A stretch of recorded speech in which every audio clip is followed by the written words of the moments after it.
like, or, well, maybe that's not generally I guess the future, I'm big in the future. I'm not a really present person, which is something I try to work on.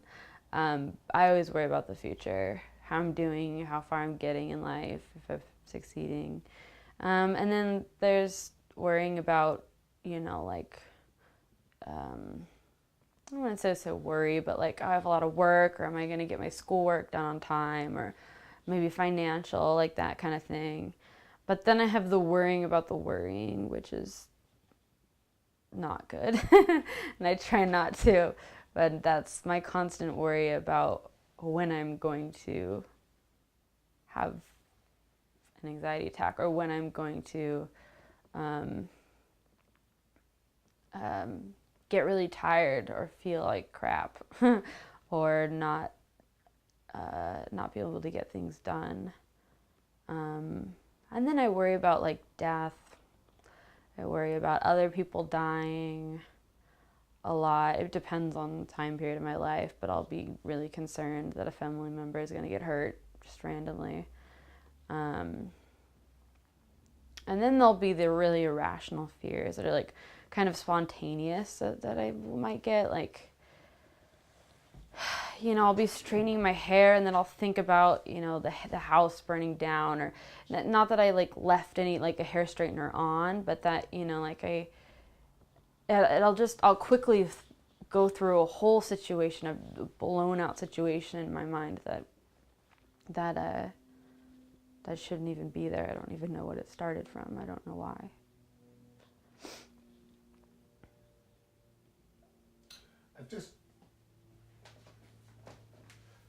There will be females in the audience who are going to say, Renee has this beautiful wavy curly hair. Why in the hell is she straightening? And I'm wondering how that fits into the whole equation. What are you doing? Oh, straightening my hair? Yeah. Oh, I straighten just like this part. I just try to make it look more presentable on top, because it gets like really messy. I used to straighten it all out. Yeah, I used to hate it. Now I know how to manage it.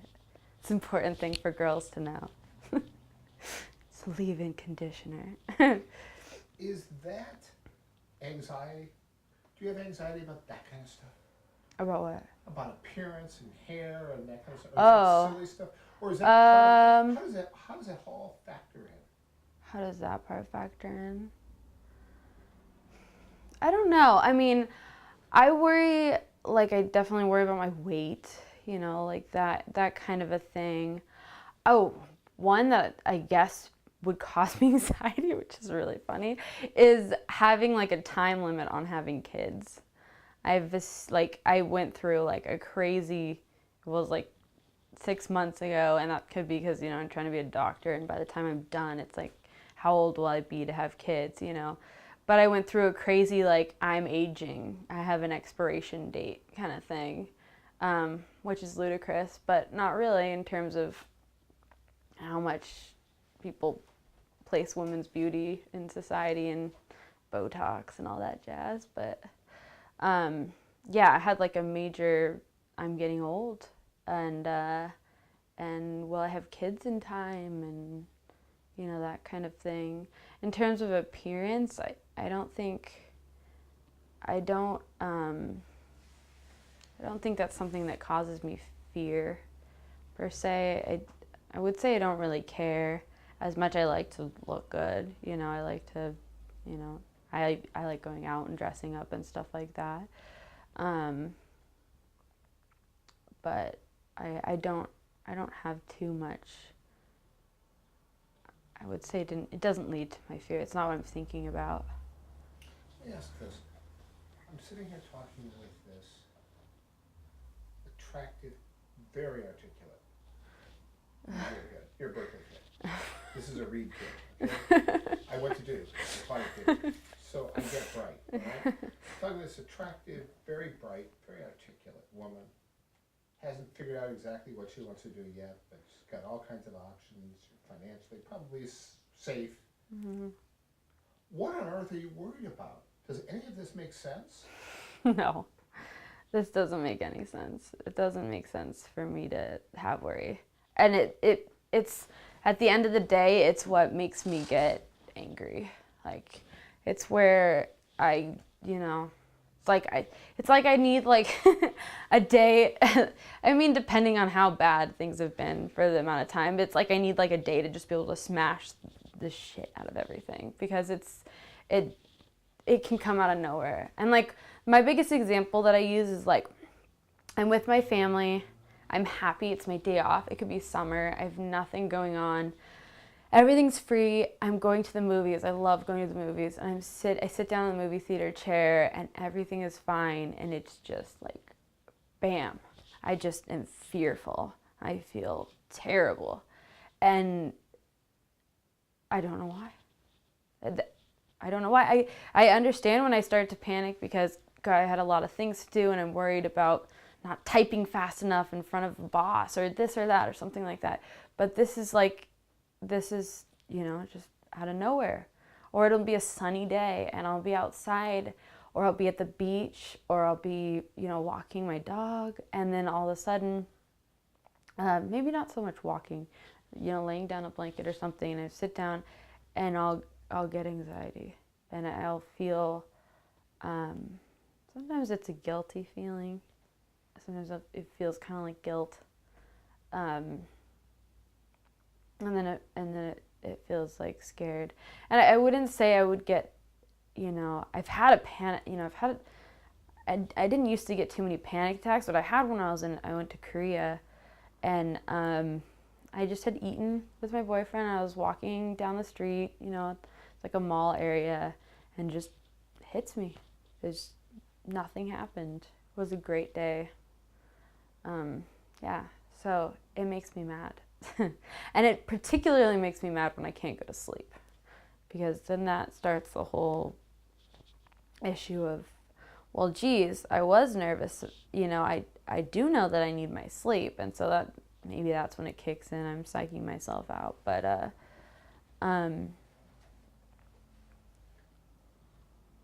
if I can't calm down, I can't sleep, I can't live a productive life. I can't do things the way I'm supposed to do it. Or if I wake up and I'm so anxious, I feel sick and I'm nauseous and I'm laying on the floor, I can't do my homework. I can't, and I'm always afraid that I can't get to where I want to be, which I probably would have applied to medical school last year, you know, had I not had things. I don't know what I would have done. It's not that I'm not, you know, doing a lot because I hold myself at very high standards, but it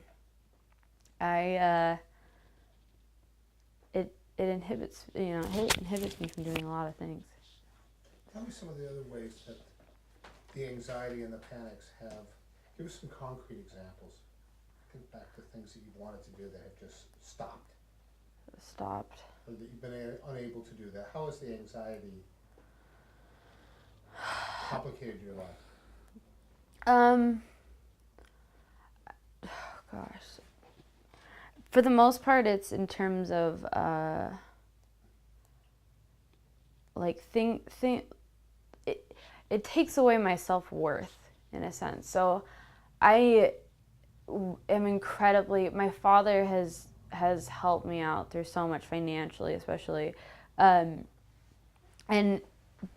obviously I need to work and I want to have a job and I want to get things, you know, I want that autonomy, and it makes it incredibly hard to think like what job I would do per se, you know, like if you look at the work, I'm always afraid that I'm going to have a panic attack, you know, at work or something, or that because I'm slow, I'm not worth the money that they're paying me. And so I think it's prevented me from going out there and doing what I should, like in terms of, you know, applying more and doing all that stuff, because I'm fearful of what's going to happen. You know, I can't think of. Let me tell you an experiment I was done 10 years ago now. One of my most interesting ones. to a group of children and asked them to stack blocks, okay? And they told them the average child can stack 10 blocks before, these were little kids, like 4. Mm-hmm. The average child can stack 10 blocks before they fall over. How many can you do? Okay. And they interviewed children who had high self-esteem and low self-esteem. What did the high self-esteem kids say? I don't know, like that they could do 20, 15. 15, yeah, I was going to Yeah, say 15. okay. What did low self-esteem kids say? I don't know if I can do it. They asked them, what number could you do? Maybe There were they two said, kinds of answers. Very interesting. Some of the kids said, I can do 3. oh, Other kids said, I can do 40. whoa, Explain the two. explain them. Guy. It's Well- actually the same motive for the 2 kids, for those 2 answers. So it's the low self-esteem kids. Well, I mean, I guess one, you know, the kid that said 3, I think that's just obvious that they have low self-esteem and they don't think that they can do it. And they don't want to fail. Oh, yeah, and they don't want to fail. They don't want to disappoint anybody and fail. Mm-hmm. What about the kids who got 40? They're joking? They don't want to fail either. So they set such an outrageously high expectation that no one can blame them when they do. Yeah. Yeah. You see what I'm talking about? You see the expectation? Mm-hmm. Very interesting.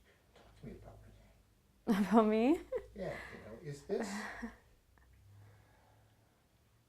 is the anxiety, the question at hand is the anxiety a real thing which is preventing your success?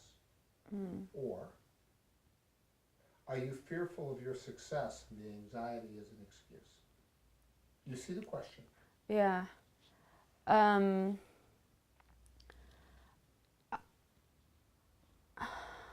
don't know, because I feel like I